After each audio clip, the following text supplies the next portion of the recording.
Back to our show. Good morning and welcome to Today in L.A. That's Lower Alabama. My name's Mike Amos. His name is Bill Rice Jr. And Mike Amos is calling in from Grayton Beach this morning. I don't know if he's going to be on Zoom or not, but he is calling in just a few moments. Mm-hmm.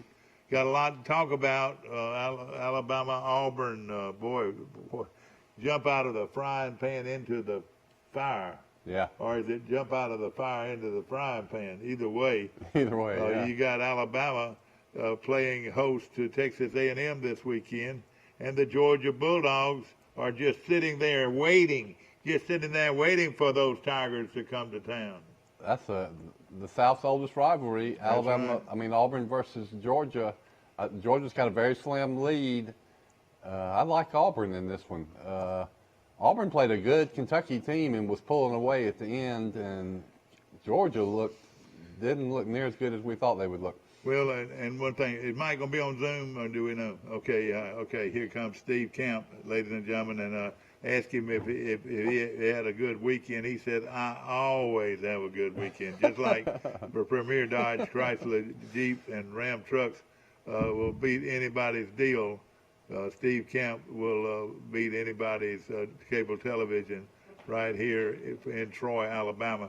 We're located 40 miles south of Montgomery, Alabama, the capital seat of the state of Alabama.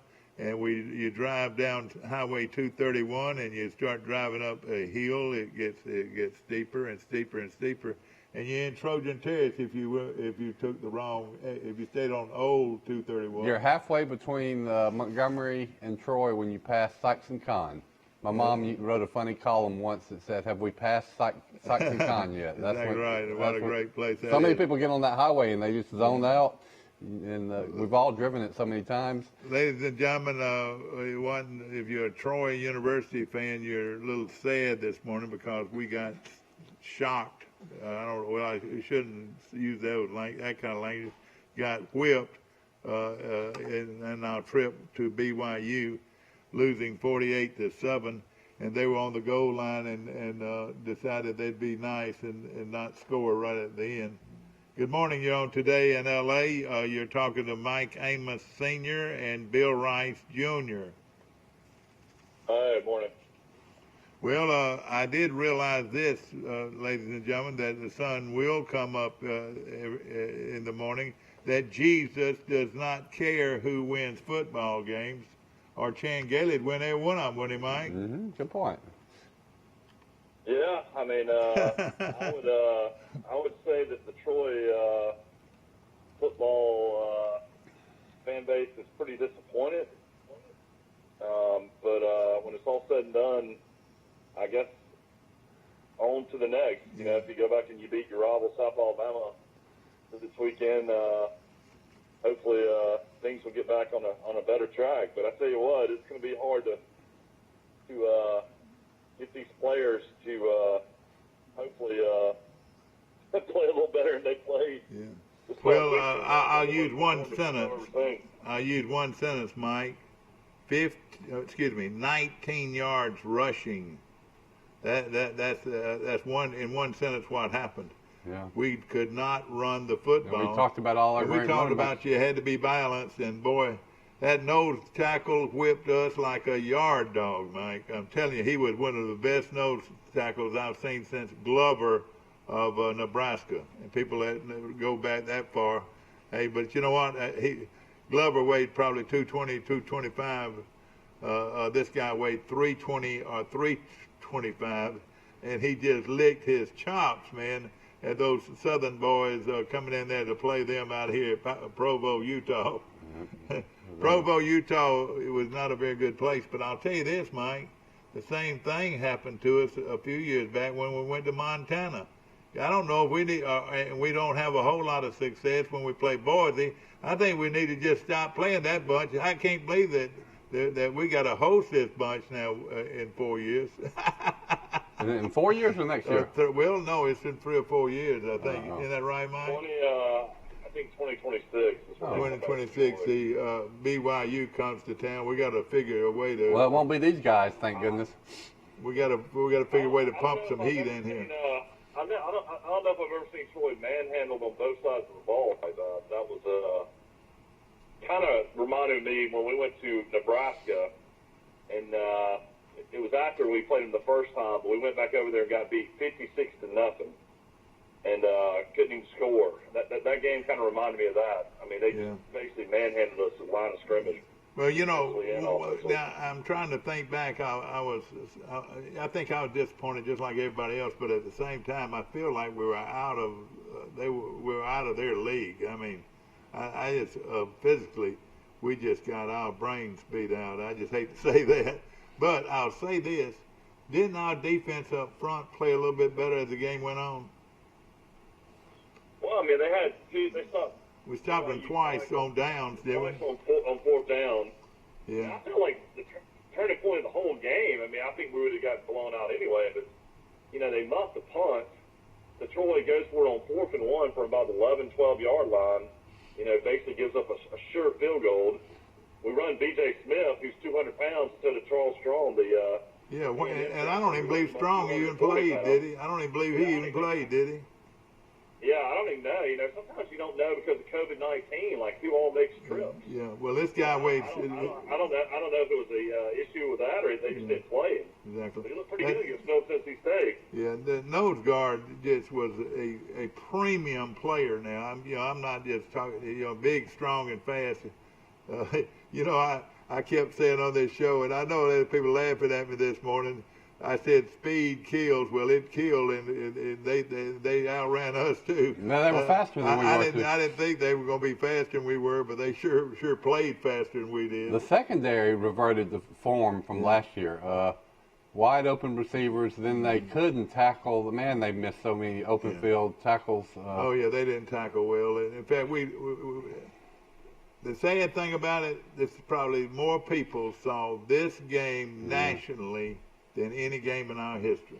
Yeah, that was. I mean, it would had to have been. It was the last game on ESPN. After Alabama went off the air, it was Troy and BYU the rest of the show. And again, can you imagine how many bars across the country had that game on? They said, who is that? Yeah, and boy, we came out with a pretty helmet though, didn't we? I didn't like the helmet because you couldn't see the Troy on it. I like the T's. Yeah. I didn't like that. They call that a smoke helmet. I wasn't a huge fan of that. Yeah. It wasn't the best looking uniform, but they have about 10 different uniforms they can be in. But now if they had won, I'd say that was the most beautiful uniform I've ever seen. But again, we can, the great thing about everything is we can get up Monday morning and say, hey, let's get after them. And if it's going to happen to us, let's let it happen to us early in the season. Well, nobody expected us to beat BYU. I said we were going to go 12-0, but so that pick's gone. But you know what I said? Nobody really thought before the season that Troy would beat BYU. Wait a minute now. Everybody on the ticket show picked Troy except me. I picked BYU to win 38-24. All y'all picked Troy to win. Yeah, I know it. You know what I thought about? I had my hopes up, really did. After Troy looked great against Middle Tennessee, and I thought our passing game would keep us in it. And let me tell you this. After about 5 minutes of that game, I knew what was coming. I know our guys go to the weight room, but I tell you what, their guys go to the Charles Atlas room. I tell you, those guys were as physical as anybody. I mean, they could play with Alabama and Auburn. I think BYU's got one of the best teams they've had in a long time. They're physical, and they got. I don't know. You can't base it on that though, because they don't play any competition. Yeah. The best team they play is Navy, who they blew out. But the rest of the season they have Houston, Texas, San Antonio, North Alabama. I mean, they play absolutely nobody. So this schedule, they'll go undefeated, but they'll be like 7 or 8-0. But it's not anywhere close to being able to. Now, the Pac-12 and the Mountain West have added football. Can they add some games late? Yeah, I know. I wonder if they could. Only team I heard they might play is Boise. I heard they might add Boise because they were originally supposed to play Boise. That would be good. I bet that's a heck of a game when they play Boise. They're a lot alike, that bunch is. Let's just say this. I mean, when you say this, though, I mean, Ryan Pugh, the former offensive line coach at BYU and now the offensive coordinator at Troy, I mean, do you think he had any clue it was going to be this bad? Do you think he was even able to to shake the coach's hands after the game? You would have thought so. He had to be flat out. He had to be flat out embarrassed. I know he would have to know going in that it's going to be a mismatch. And the big, excuse me, they had one guy that was so disruptive, Mike, that he just changed the whole complex. He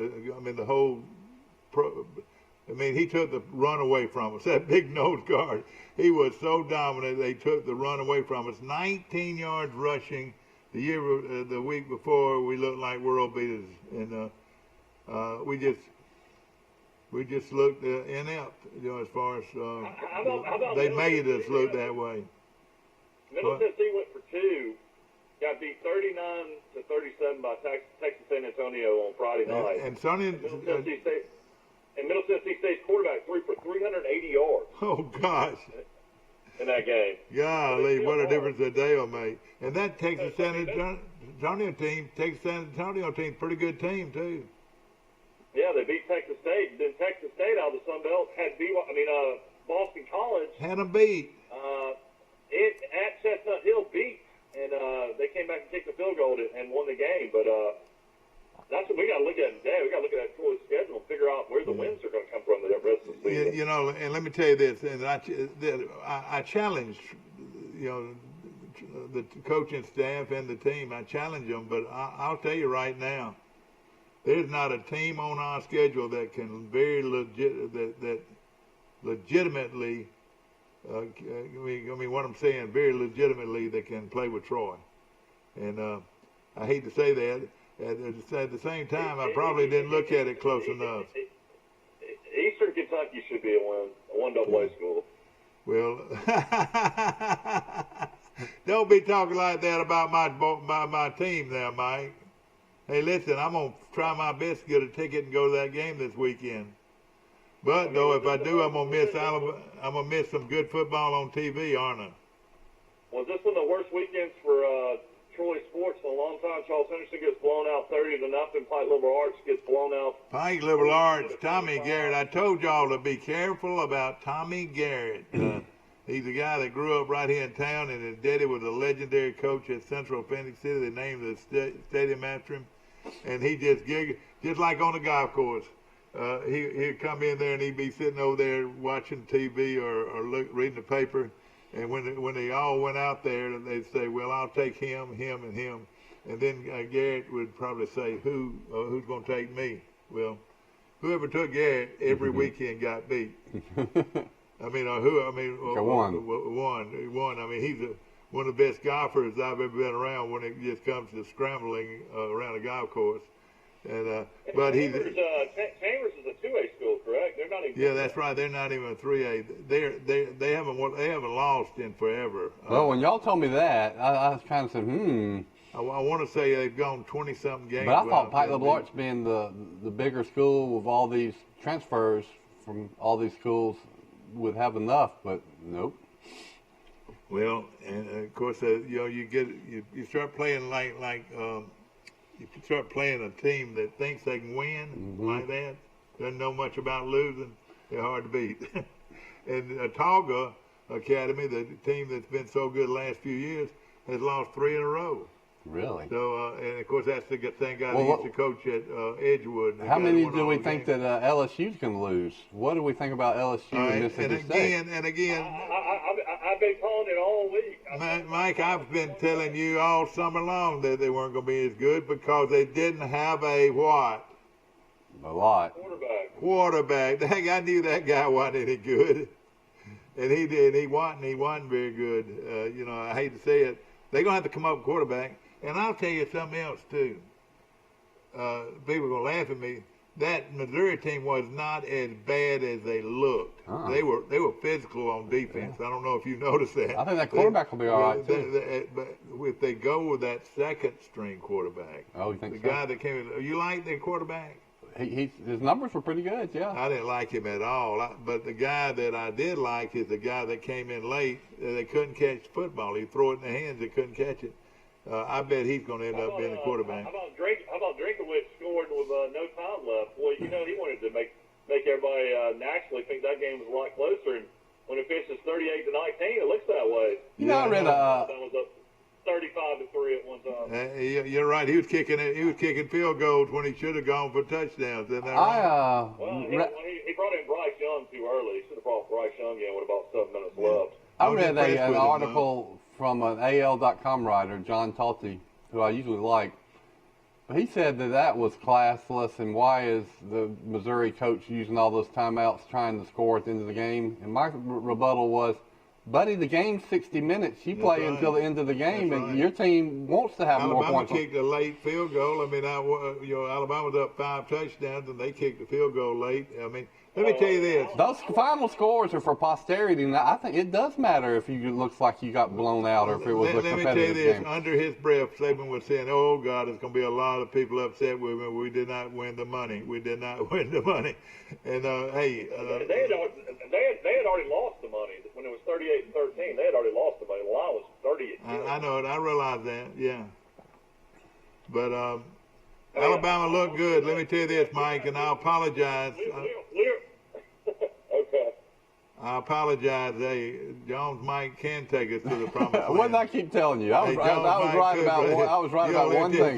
He was pretty smooth. You're right. And he wasn't fancy and he wasn't that pretty, but boy, he was smooth. I watched a little of the playback last night, and the second touchdown was a pass to Waddle, crossing the side, going to the corner of the end zone. And it was just a perfect pass, and Waddle ran in for a touchdown. But when I watched the playback, I watched Mac Jones got crushed by a blitzing linebacker. I mean, the second he let go of that ball, it's just like the Auburn game. They're real physical. So, I mean, he got that ball off in the nick of time, and it was right there. Got up unfazed, and held for the extra point. But he's tough. Is he still holding for extra points? Yeah. The starting quarterback holding and the kicker looked better. Yeah. Yeah. Well, Troy, I tell you, I was disappointed in Trey Sanders. This guy was a 5-star running back. Blows on his knee last year. Number 24. I hope you're saying number 24. He didn't look very good to me. Yeah. On 10 carries, he gets 1 yard. Yeah. I didn't think he looked very good. They couldn't break a tackle. Let me tell you this: when number 22 gets it, he's out to kill somebody with that helmet of his. He's a physical running back. Najee Harris.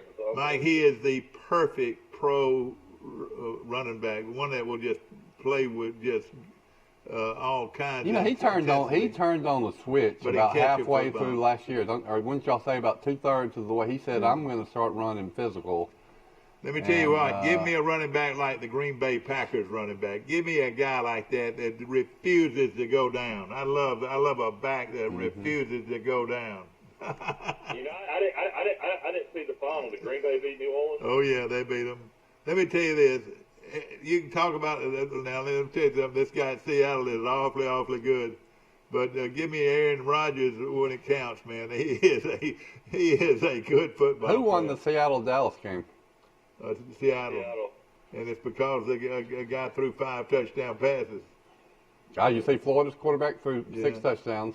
And Florida's quarterback was smooth. Florida looks good. But, Lane Kiffin, though, shoot, 35 points against the Florida defense is pretty good, too. Yeah, I was impressed with Ole Miss. The most disappointing game is Vanderbilt had the ball with a chance to beat A&M. They sure did. And listen, A&M was a 34-point favorite. I took my Bandy Commodores. Of course, that's where I went to school. That's where all my children went to school, and then my other kids went to that little school out west that the quarterback didn't like him anymore and came to Mississippi State. Stanford. I'm being facetious. My kids did not go to school. I think anybody who watches this show realizes none of your kids went to Vanderbilt. My cousin Caroline married a Stanford graduate. Well, and listen, we have a cousin that went to Vanderbilt, Mike. I went up there and bought a supper one night. My father-in-law went to Vanderbilt. Oh, did okay. And your wife went to Mississippi State. Will went to Vanderbilt. It was a great golfer at Vanderbilt. And the thing about the LSU Mississippi State game, it wasn't even close. Hey, it wasn't even. I said, well, surely they'll come back. It wasn't even close. Mississippi State could have put 60 on them, I believe. What do you think? Yeah, they kept LSU in the game a little bit. They outplayed them the whole game. Let me tell you this: those two guys. 623 yards is what he threw for.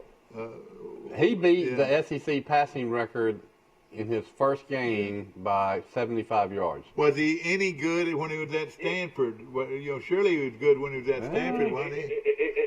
He threw for almost 6,500 yards at Stanford. He did. And somebody, excuse my language. Somebody paid a bunch of money for this guy. If you were a quarterback, who do you want to play for? Mike Leach.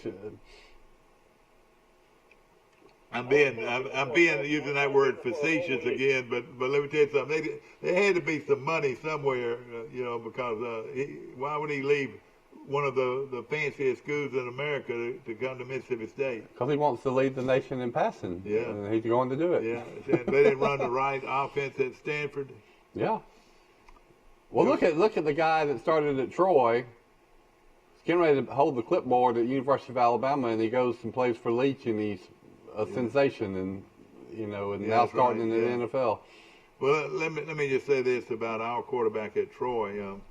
Of course, he's still young. He didn't have time to turn around. Everybody says, what was asking me why didn't they throw the ball downfield more? And I can't remember a time where they threw it more than 20 yards. But he just didn't have time to turn around, to tell you the truth, and he was getting whipped pretty good. For a 55-yard pass that time.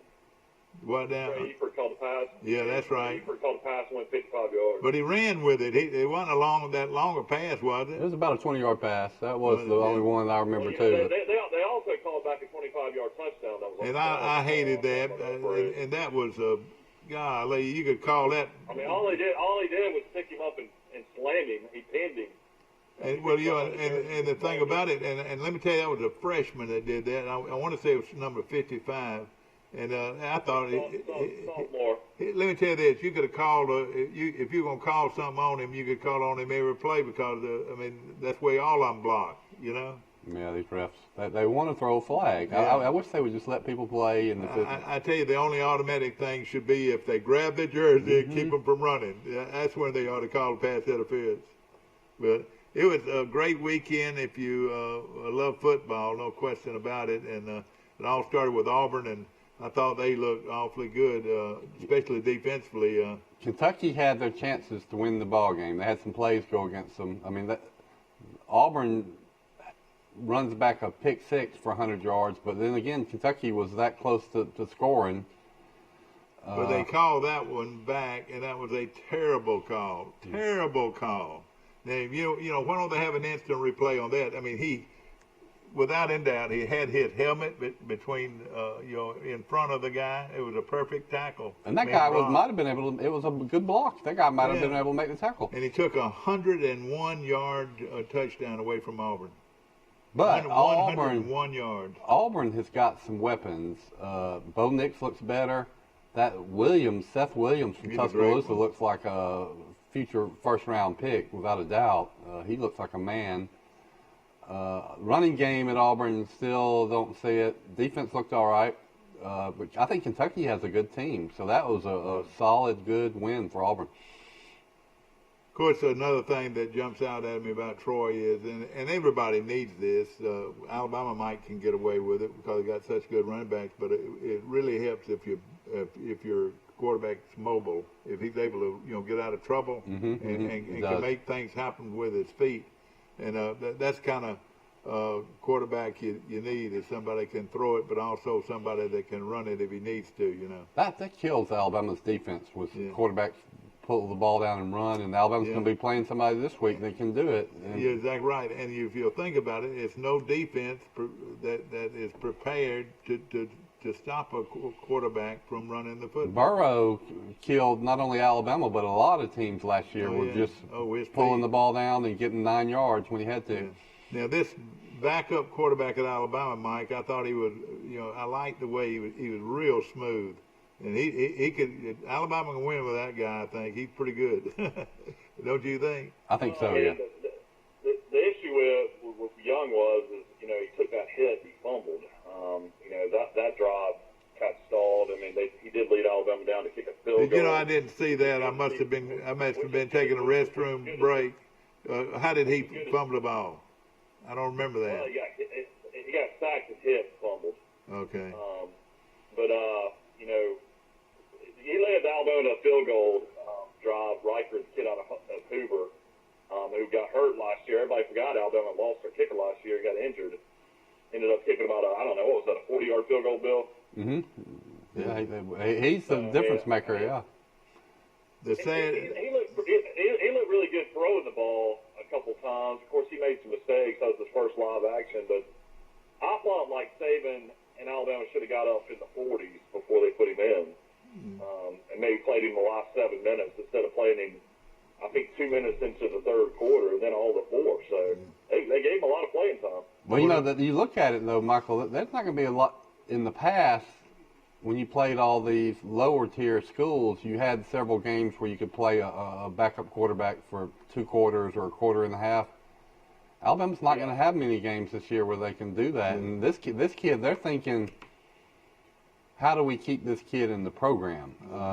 You know, Mac Jones, believe it or not, he's graduated 2 years ago, but he's got anot's year of eligibility next year. Listen, he might be the first player ever at Alabama to get his doctorate degree. Yeah, you're right. He's got 3 more years, Bill. And he's already graduated. No, he's a redshirt junior, I think.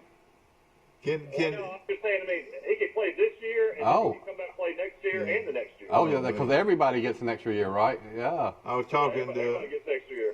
But having said that, Mac Jones, what do y'all think? I think he's looking like a second, third round, fourth round NFL pick if he wants to go. See, you know, I don't see that. I see more of it just being a real good college player. I just don't see him being a prolific pro player, but maybe so. But you know, you look at his passes. He threw some long passes that. Where was the ball? The ball was just perfect. Oh yeah, I mean, he was very accurate. Yeah, especially early in the game, the ball he was throwing it right on the money. And Mike, let me ask this: Waddle is probably the best overall offensive player in America. Probably Waddle is. Who are the other guys? They got him right now at the 11th pick in the draft, first round. I think they got Devontae Smith, number 6 or 7. All right. Tell me who their running backs are. I don't know how Alabama got Waddle and Smith to play this season. It really is amazing. All right. Now millions of dollars. Who are the other wide receivers? This From the country? No, at Alabama. They've got more than Waddle and Smith, don't they? Yeah, they got Michie. They got Slade Bolden. They got the kid. Freshman, I want to say Baker is a really good player. I don't think he played much the other night. But they only threw it to 3 of them. Is Judy already gone? Mm-hmm. He's with the Broncos. Yeah, Judy was first round pick for the Broncos. Okay, all right. So I think this Michie's going to be good, Michael. He had 2 catches.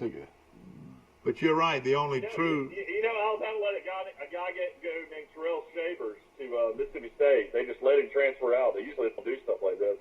But then the West, you know, the same. SEC and then the West Division. Shavers caught a 50-yard touchdown against LSU. The guy's 6'6", 210 pounds, and Alabama just let him go to state. So you know what? We might see that Mississippi State might have the best receivers in the conference, Mike. They're pretty good. I don't know if nobody's better than Waddle and Smith. Well, I know those two, yeah, exactly. But now Mississippi State is pretty good. The guy at Auburn is just as good, Seth Williams. And he played at Paul Bryant High School. And Alabama didn't even offer him a scholarship. Oh man! One of the best receivers in that.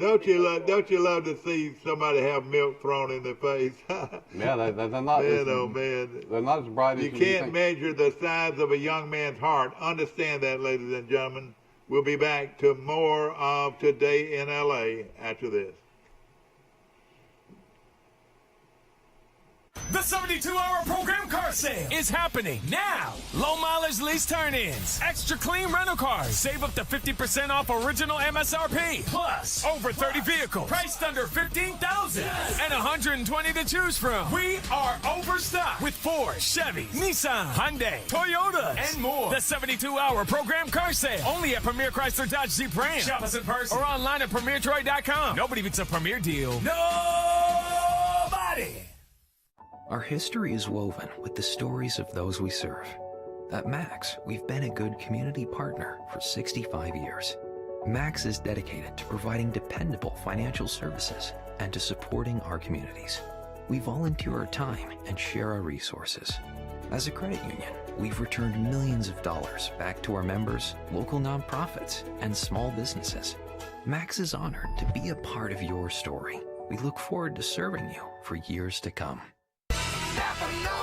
Trojan Auto Parts of Troy, home of Napa Know-How. Stop by and see owners Mike and Melissa Kilcrease and their Napa Know-How team with over 100 years of combined experience. We're the only locally owned parts store in Pike County, and we're fully stocked and ready to serve you. We pride ourselves on being your go-to parts store, not only for the simple items, but we specialize in those hard-to-find items as well. Trojan Auto Parts, the right part at the right price at the right time. Napa, a name you've trusted here in Troy since 1945.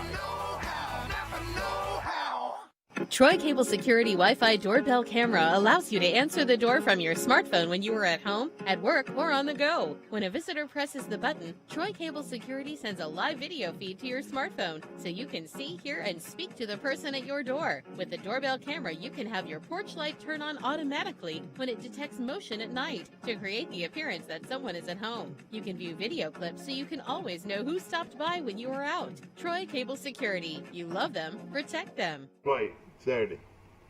I think it's the War Eagle. ESPN night game.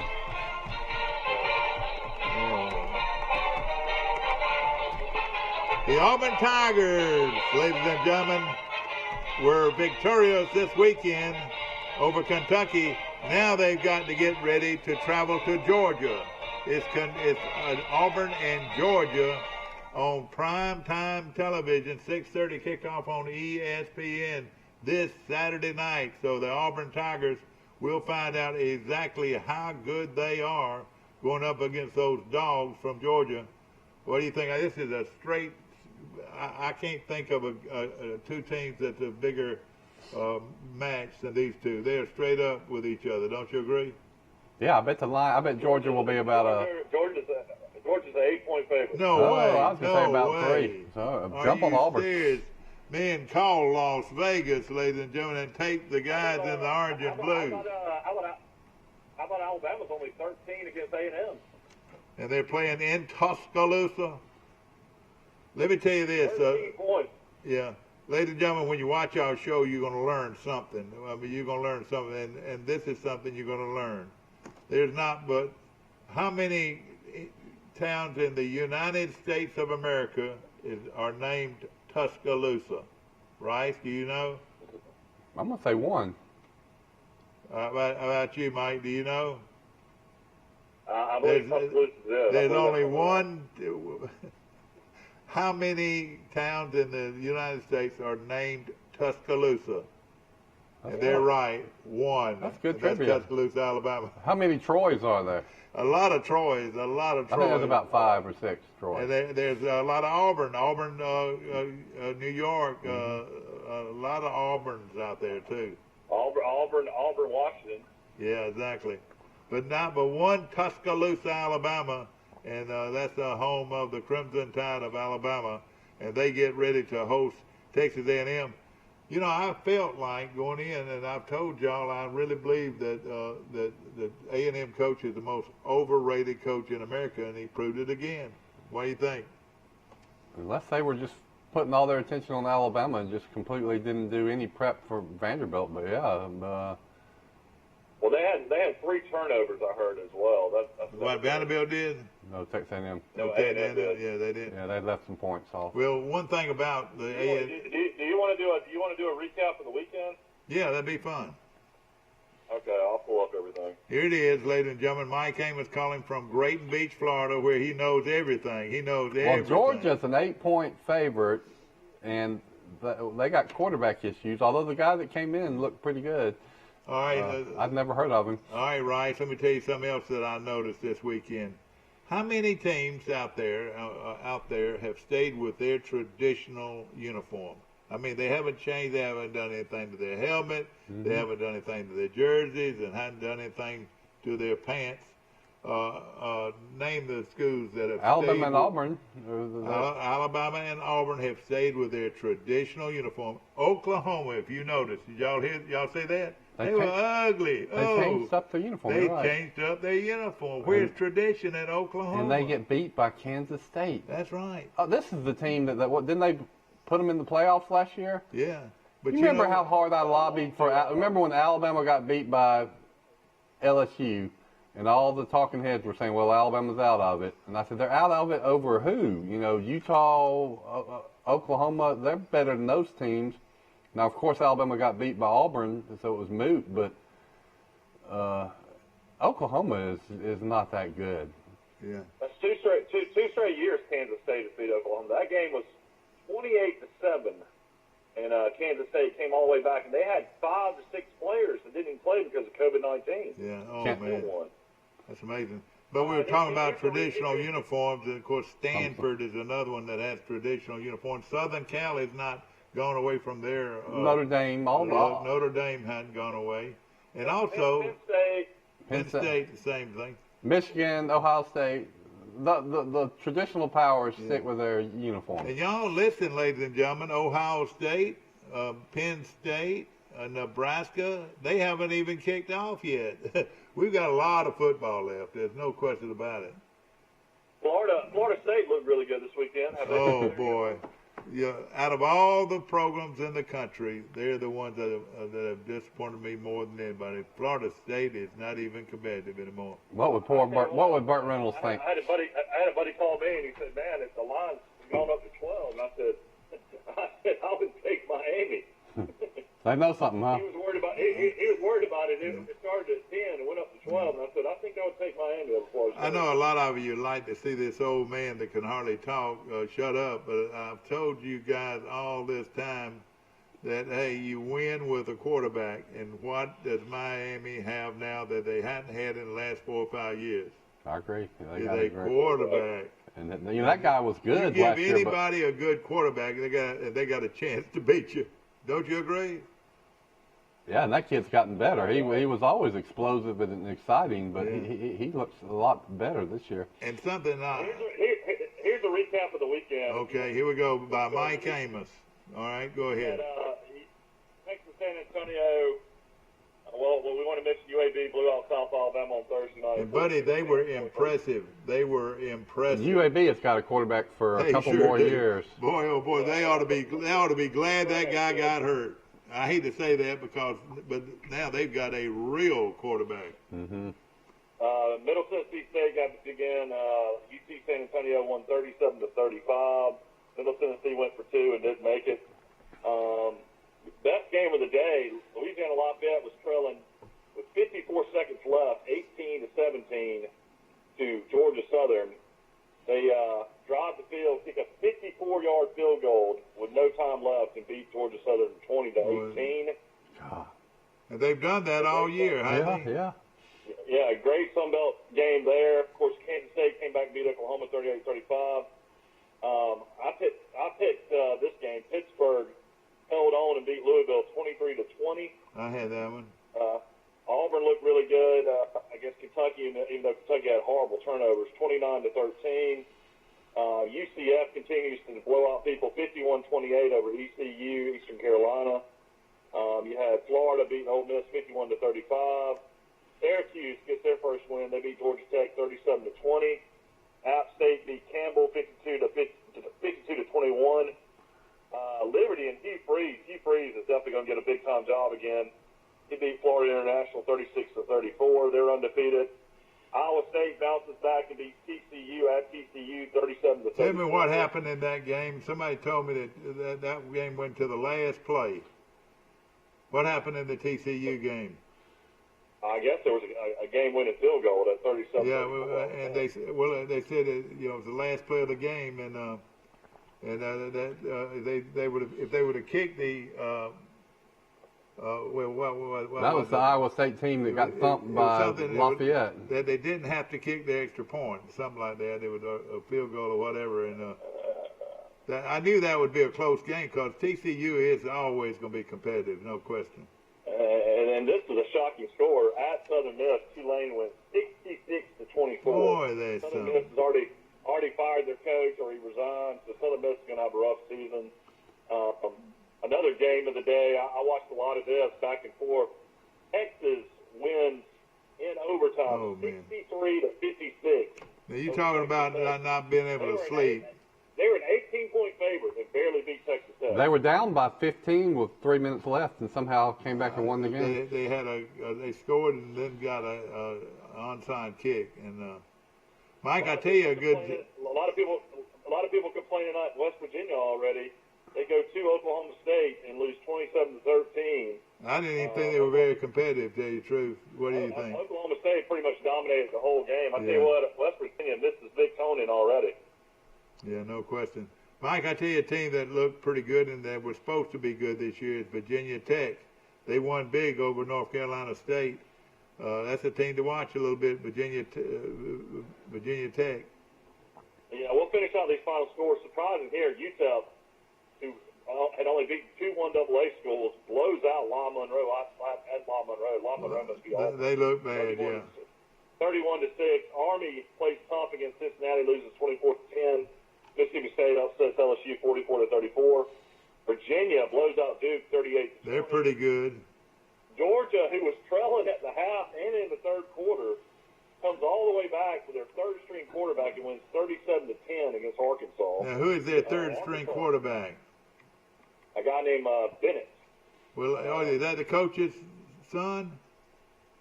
I have no idea. He used to be at South Carolina? No. That's Bentley. Oh, Bentley, I'm sorry.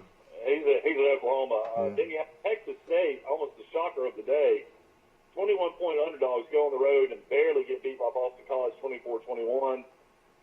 The rest of the scores, you had Alabama 38-19. Tennessee, great game against South Carolina. I was flipping back and forth watching that.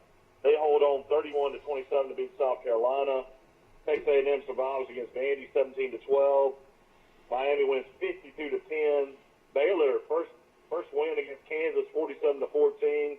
Virginia Tech big 45-24. BYU huge over the Trojans 48-7. So that's your scores from Saturday. Well, like I said, if you're gonna get beat like we got beat Saturday, it's good to do it early in the season. And these kids got of course, I'm sure they thought a lot of themselves going into this game, and to get shocked like they did as far as the score of the game, we can live through that. We can live through it. Now we got to get ready for Southern Miss, South Alabama. And I'll tell you right now, South Alabama will play the best ball game of their season against Troy. You watch. They always do, yeah. And right now, I would think that South Alabama would be the. Mike, I would think South Alabama would be the favorite in the game. What do you think? Well, that's what I was wondering. They beat Southern Miss, and then they had Tulane, a really good Tulane team. Yeah, it really did. Down 24-6 in the third quarter. Of course, UAB pretty much dominated them, throughout the game. It's going to be interesting if they go back to Trotter, their original starter's been hurt. And I felt like this Leftwich kid just beat him out, but he didn't play very good against UAB, so it'll be interesting if they go back to the Trotter guy. You're exactly right. And Trotter can run, and this. He's Ozzie Newsome's grandson.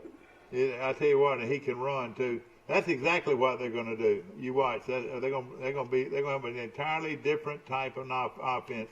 They'll go maybe even to even run some option with this Trotter kid.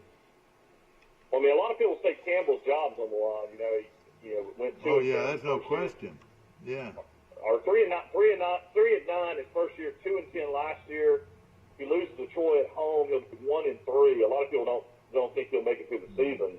So this is like a must-win for South Alabama. This is a straight-up game, I would think.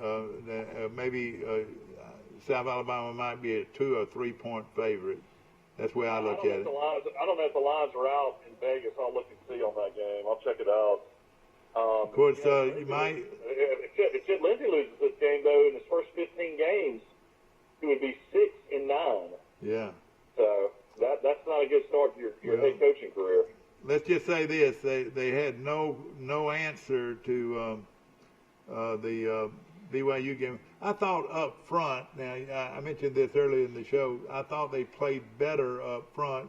Like you said, they stopped them on downs twice, and but they were just so physically outmanned. It was pitiful. But those guys that did play for Troy at the end, they played their guts out. If you want to make it sort of plain, didn't you think that the front guys played their guts out? I mean, they did as best they could. They played in a lot of second string. I noticed. Yeah. You know, it seemed like towards the end of the third and fourth quarter. I only made it until about 12 minutes left. I went to bed. Shame on you. Shame on you. You didn't even see Troy score and have it called back, did you? I know. I saw that. That was in the third quarter. I made it with 12 minutes to go in the fourth quarter.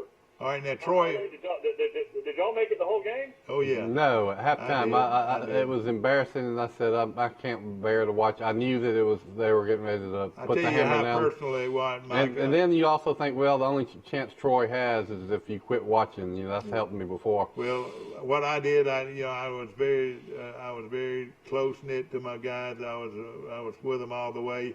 I was sitting in my basement with that 70-inch TV by myself. Now I could have gone out to the club and watched it with that huge screen they had out there, but I had to.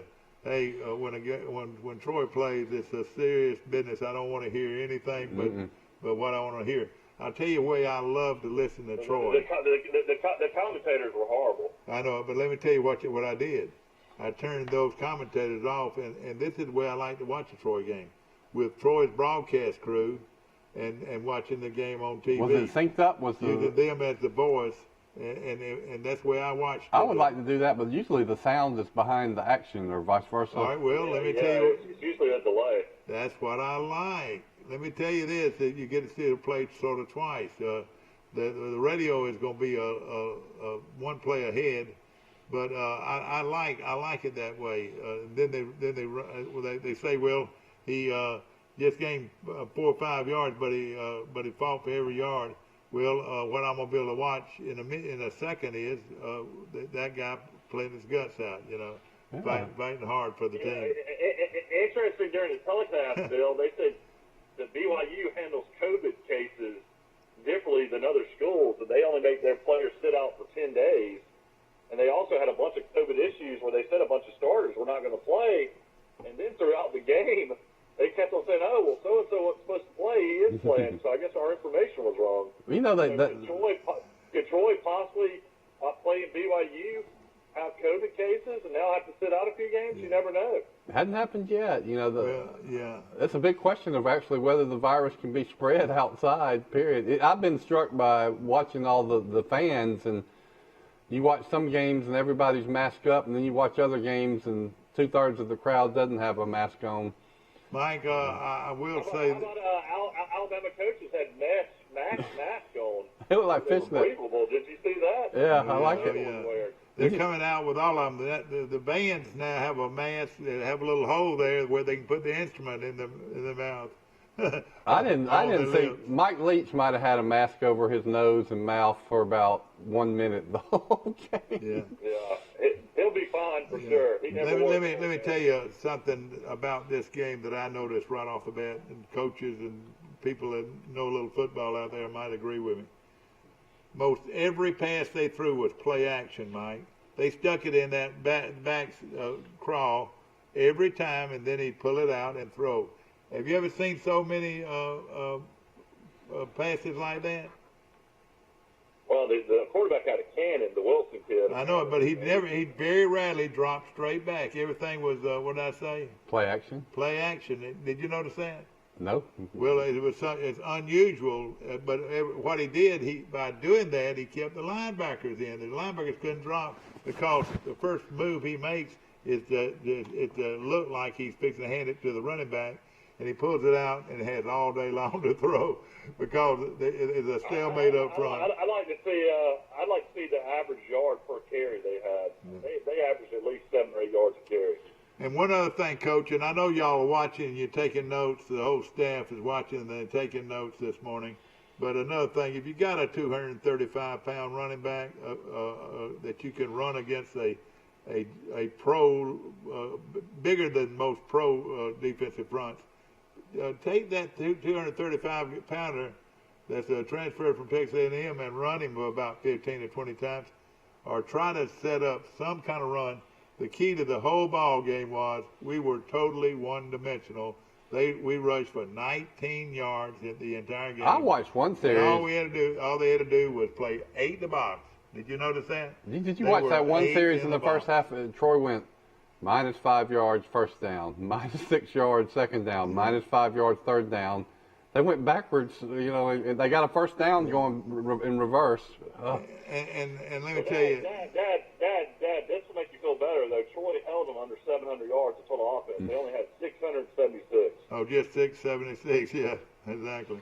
Well, I tell you where I thought we beat them, Mike. I thought we out-punted them. I tell you, I thought our punter did a good job, didn't y'all think? Yeah. Yeah, he did a pretty good job. He's a kid from California, isn't he, Mike? Isn't he from California? How about when they lined Legacy up for a 54-yard field goal? That was a lot of confidence in our kicker. Yeah. Of course, he didn't get anywhere near that. And he's supposed to have a huge leg. He's supposed to have a real big leg. And well, you're kicking in altitude. Did you see when BYU's guy kicked from 54? He would have been good for about 70. Oh yeah, he did. These field goal kickers, they make 50-yard field goals like they're 20-yard field goals now. In the NFL, it's almost automatic if they're especially in a dome. Troy had total yards, Dad. What do you think Troy had in the game? 176. About right. That's about right. That's about it. 181 is what Troy had for the game. They rushed for 19 yards. Yeah. On 18 carries. And they threw, and they threw for 162. All right. Well, let me just add. Let me. You know what's so crazy is Troy didn't even have any turnovers, so they get to beat 48. Yeah. Well, let me tell you, what do you think South Alabama's plan will be, Mike? Well, I mean, I think it's very obvious to me. Back at quarterback. What now? I think Trotter will be back at quarterback, so they'll have that dual threat. Yeah. Well, what they're going to do, they're going to stop the run. That's going to be what they're going to do. They're going to stop the run and just let this first-year quarterback beat them. And I don't know if he's ready or not yet. He looks like he wants to throw it the little short passes, and then he. I hate to say this, and I've been bragging on Troy all summer long, and tell you how good their quarterbacks were. Let me tell you, I was afraid for him to play a backup quarterback. I really was afraid for him. I was afraid for that kid at Brantley, and I was afraid for that kid from Georgia that's supposed to be so good, and I was afraid for the junior college guy. I did feel like they should have played the junior college All-American because he has more experience, game experience. He's big and strong. He's 6'5", weighs about 230. He's got strength. I would have thought they would have gave him a shot, but they didn't. They're going to end up playing this kid from Georgia. I went to bed. I mean, 12 minutes in the fourth quarter. Did they put 3 in the game? Yes, and he didn't look scared either. But he didn't look. I think he might have run 4 or 5 plays if that. I think where you're going to end up is this first-year kid out of Leesburg, Georgia. I think he's going to end up being the quarterback before it's all over with, the pure freshman. Golly. Because, did you think anybody else could have done anything? I was that, at one time I thought we were loaded, but not anymore. We looked sort of inept. I mean, I think our guy, quarterback, fought for all he could do, but like I said, he didn't have time to turn around.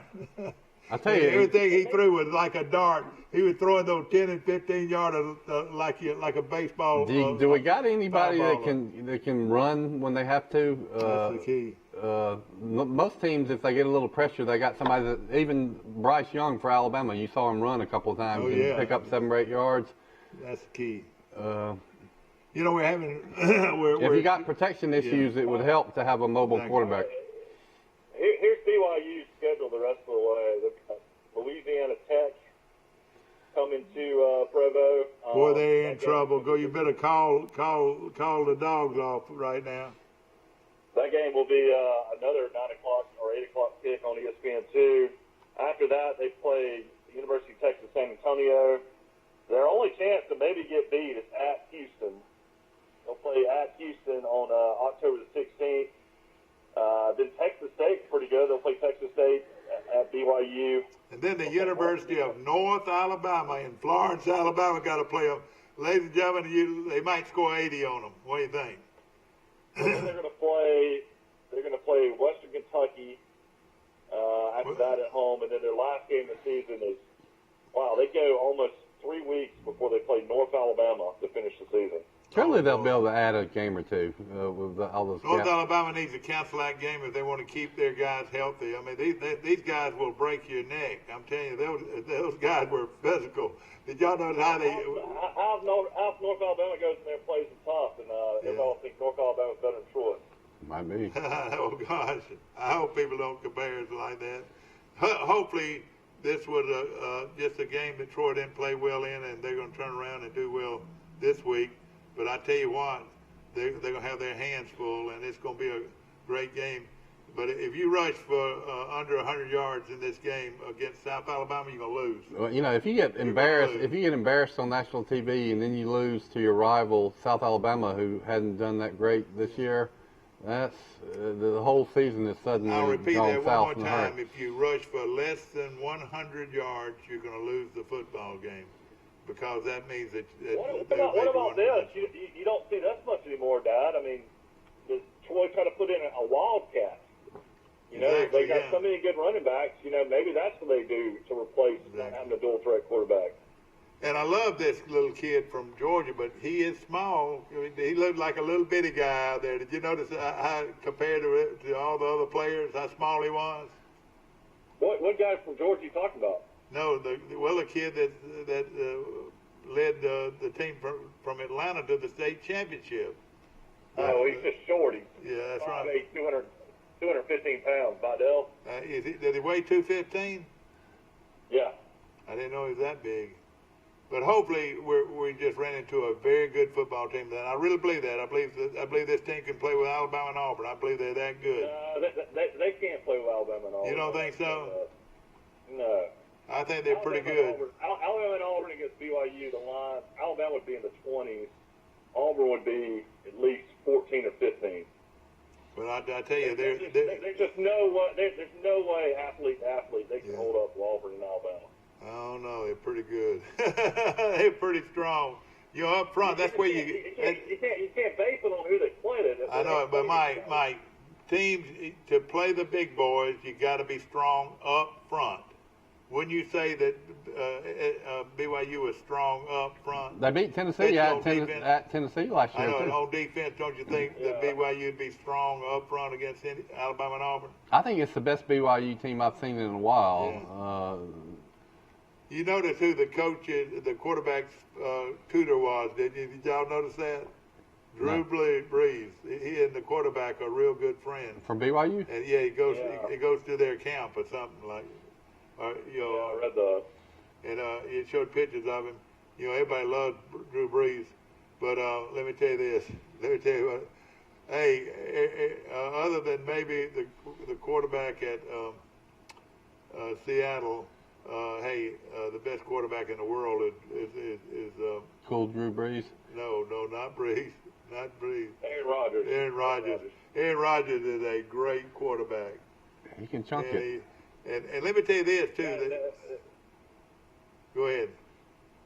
I was going to mention that for anybody that wanting to know, Troy's game is going to be televised against South Alabama. It's going to be on ESPNU at 7 p.m. Saturday night. Do we get ESPNU? Yeah, on Troy Cable, ESPNU used to be 125. Now, what it is on HD, I'm not sure. But all right, Steve, can we get that? Yeah, I got it. I have a package where I get it on channel 135, but I don't have the high def channel, which is like 503. Well, I hope to be so there. I can watch it in low def. Now, somebody told me they weren't going to allow anybody in the stadium. Is that true, or do y'all know? No, Dad. They've had 7,000 people at each game. Okay, each home game well, they've had. They're allowing 7,000 fans. You know, I had a friend that went all the way out to Provo to the game and couldn't get in. He thought that they were going to allow. But they found a way, though, didn't he? Didn't he find a way? No. No, that stadium was fully empty. That's another thing that's so crazy. You would think that Troy would have played a really good game because there would have been no crowd noise. Yeah. He went all the way out there with another buddy. They went to Vegas first. Close to Salt Lake. But then they went to the game, and he took a picture, and he put it on Facebook outside the stadium saying how they wouldn't let any fans in, and they ended up watching it from some sports bar. Do they even have a sports bar in Provo? Yeah, they have bars. I know they have girls with long dresses. I know that. I know, but I mean, after that, they went to Salt Lake City. But I mean, I can't imagine paying all that money to go out there and not even be able to go to the game. You know what, though? For everything you could see in that stadium, it's big-time football. BYU is big-time football. There's no question about it. And they love their team. BYU needs to join a conference. I think that's. I mean, they're not an independent like a Notre Dame. I mean, they're a big name, but they're nowhere close to being like Notre Dame. And I can tell right now, Mike, that Notre Dame Clemson game is going to be possibly for the team that represents or plays for the national championship. I just almost say that right now. The Notre Dame Clemson winner is going to be. Miami's pretty good. Let's see where where that game would be played. That's right. I think it's at Clemson. They were talking about it on some of the talking head shows. And yeah, exactly right. So what about? I know we're doing a short show today, so I guess we only got 15 minutes. What are some other high school scores? I want to say Providence beat Elba. Providence beat Elba. Kenny Keith, that's got to be one of his biggest wins ever against the Elba Tigers. Congratulations to Kenny Keith. Did Pike County and Goshen play? I don't even remember. I want to say Goshen played. I know Pike County did not play, I don't think. Well, no, neither one of them played, Mike. This thing got them. You went to the first half of the Charles Henderson game. Was it just the same old? Same old. They of course, Williamson had a real good-looking team and everything, but they played them well early in the game. But then, Williamson just turned around and beat them 30-0. Offensively, Charles Henderson's got some real problems. First of all, they've got, and this kid is a great kid, but they're having a hard. They need a kid that can run it at quarterback. They need a guy that's got more, be able to pass or run. That's one of the problems they've got. And their schedule's tough, and Carroll High Ozark played Enterprise off their feet, and I saw the coach Saturday morning. He plays golf every Saturday morning at the Troy Country Club, and he said they were very pleased with their running game against Enterprise. So if they can run against Enterprise, look out. So he coached the team Friday night, and then he's playing golf at Troy Country Club Saturday. That's right, every Saturday morning. I thought they were watching films or supervising players running or something. He's not the head coach, but most. That always was the worst thing. Early Saturday morning, you had to go in and watch film. When I coached at Charles Henderson under Jim Tompkins, who was an excellent coach, let me tell you, he always wanted me to go get the film. That's back then it was hard to get the film. I had to wait in Enterprise to get the film. Well, I'd bring it to him, and once I got it, sometimes it might have been 2:00 in the morning. Yeah. To get the film, so he can start working on it. But he let us have Saturdays off, but Sundays, buddy, he was there at 7 or 8 o'clock, ready to scout that film and or go over the film and get ready for the next ball game. It's not an easy game to coach, and I tell you, I love old Brad McCoy. He's a great guy. It's just that he's lost a bunch of players, but those players right there, hey, what happened to Geis and Norcutt and all these great Charles Henderson players that went with Pike Liberal Arts up to a little old town they called Lafayette, Alabama, and Charles Henderson used to going on Trailways buses, and they ran into a buzzsaw, and Pike Liberal Arts was soundly defeated. How about Brantley goes to Highland home, 1A against a 2A school, wins 48-12. Well, let me tell you this. Remember that name, Tucker Gilcrease. That quarterback for the Trojans of Troy is Tucker Gilcrease, 6'5.5", 217 pounds, from Brantley, Alabama. How about that, Mike? I like that. Crenshaw Christian won 50-6 over Lakeside, so Coach Grant's got them playing well. And I watched that game. You're exactly right. I watched that game. Bless his heart. He tells you over and over, you young coaches out there, if you can run it between the tackles, you can beat anybody you play. And that's what he did. Enterprise beat Ozark 43-22. And somebody told me that game was close for a while. And, you know, they run the Notre Dame box at Enterprise, Mike. I've told you about that before. And they're really good at it. I think G.W. Long's undefeated. G.W. Long. 55-14 over Delville. Delville is awful this year. Yeah, they are. I don't know what's happened to them. Any more local scores?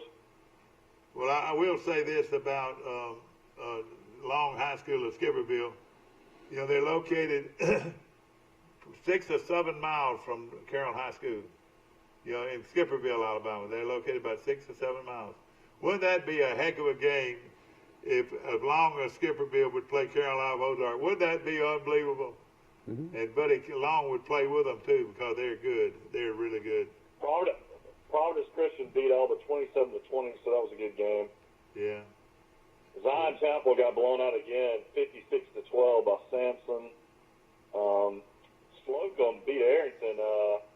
I got to stop picking Chuck and on the show. I like them a lot as friends, and they're good people, but Arrington falls again. Slocum's pretty good this year. They are good. They are good. Exactly right. Let's see anybody else. Of course, Stanhope, you follow beat Stanhope, and that's the ones we had in our contest this week. That's it right there. Williamson won 30-0 over Charles Henderson. That's it. And of course, you know, there's another day when Monday comes. Hey, it's a new ball game, and hopefully Troy will be prepared. Now, let me just say something positive about Troy's program right now, Mike. They might be selling more season tickets than they've had in their entire history of Troy football. Because if you don't have season tickets, listen to this. They've had an extra month and a half to sell them. Yeah, well, let me tell you, you're right. They've had an extra month and a half to sell them. But at the same time, you have to have a season ticket to a Troy football game in order to go to the game. Hey, which is not unreasonable. I think it's just $100 for the season, 6 ball games. That's a steal right there. And they're selling them like hotcakes right now, Mike.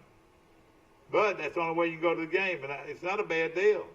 Don't y'all agree? Well, they need to come back and redeem themselves against South Alabama, and that'll, because you're right, losing you want to win the conference, and so hope still lives that we can win the conference. I want to mention Troy Bank and Trust Company, the only bank you'll ever need with 13 locations to choose from.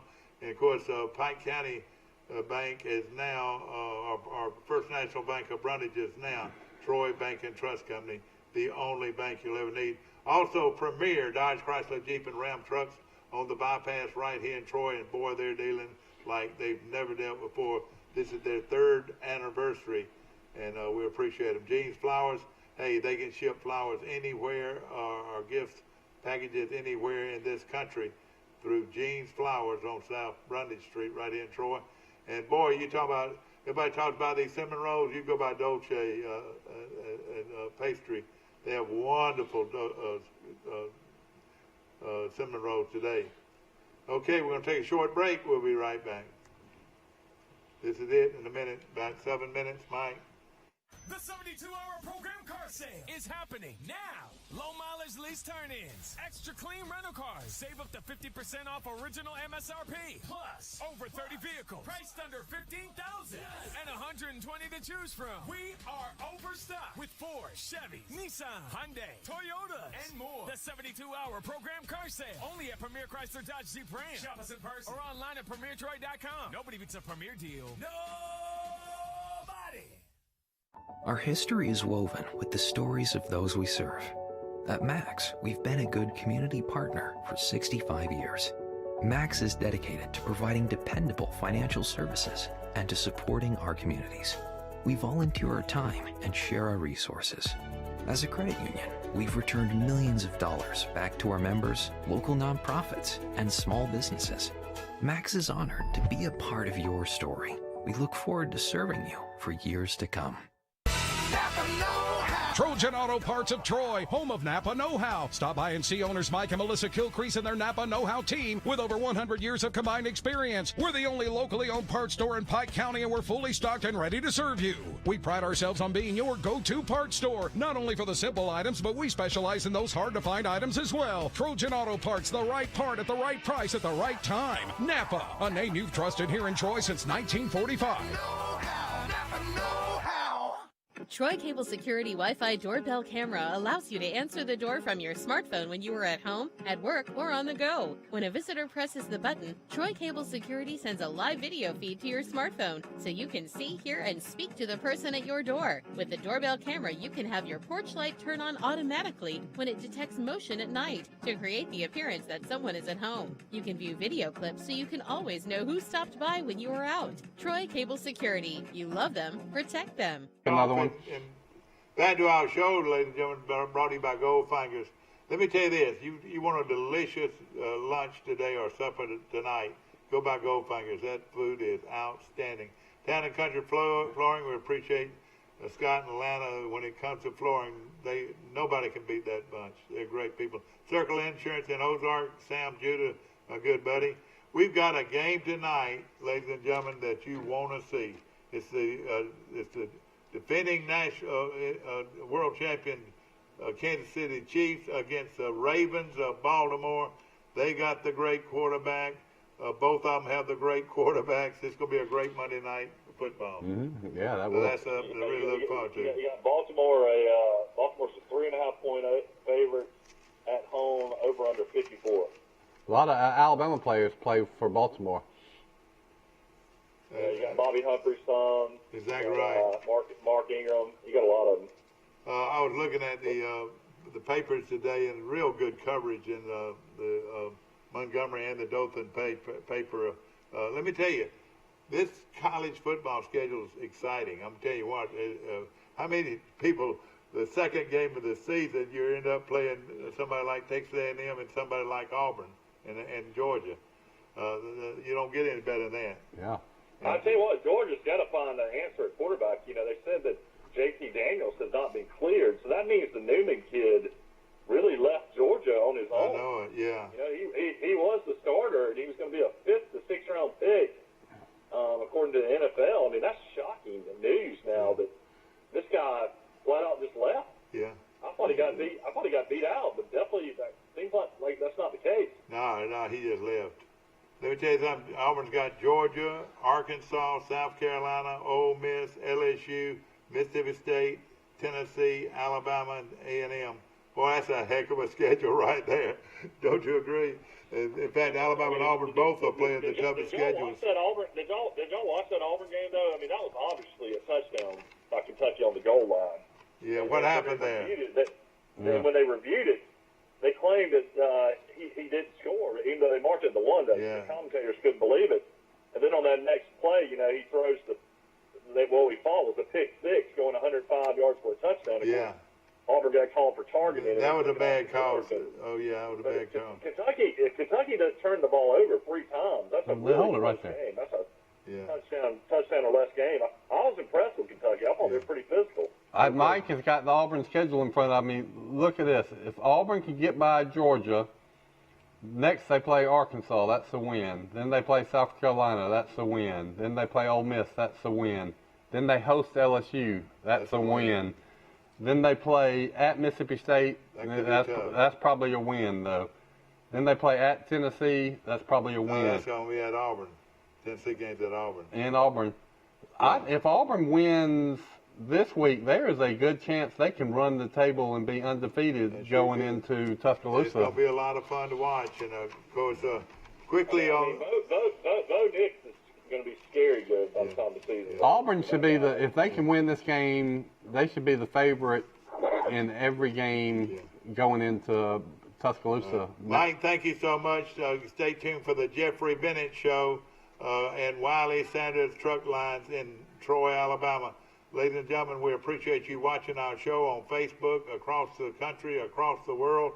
And now get ready for one of the great shows in America, the Wiley Sanders Trucking Show, live from our studios on South Brunny Street in Troy, Alabama.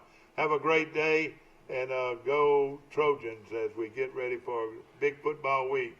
We'll be back in the morning, bright and early, but today in L.A.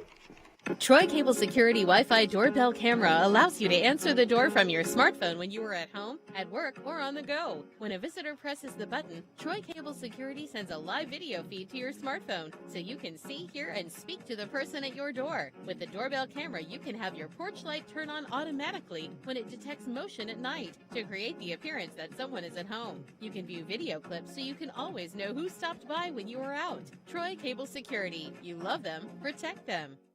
It's not as tough as At the Piggly Wiggly, we proudly support our local farmers and bring you the best they have to offer, all at cost plus 10%. When you shop local, you reinvest in your community. Remember, buy local, shop local.